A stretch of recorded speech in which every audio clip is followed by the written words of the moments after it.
விளையாட்டுகளும் பயிற்சிகளும் உடலையும் உள்ளத்தையும் செம்மைப்படுத்துகின்றன.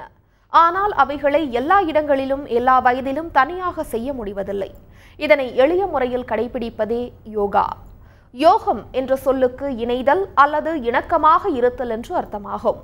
உடல், மனம், அறிவு, உணர்வுகளை ஒருங்கிணைத்து ஆன்மீக வளர்ச்சிக்கு உதவும் ஒப்பற்ற கலையே யோகா.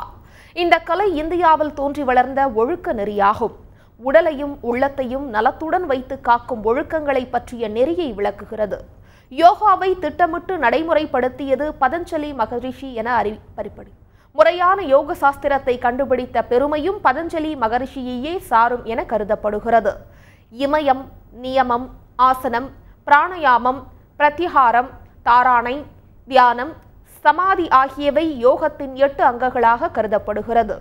8 அங்கங்களை கொண்ட இந்த பயிற்சியில் ஒரு பகுதிதான் ஆசனம் என்பது. இன்னொரு பகுதி பிராணாயாமம். இவை இரண்டுமே இன்று யோகா எனும் பெயரில் அதிகம் கற்பிக்கப்பட்டு பயிற்சி செய்யப்படுகின்றன.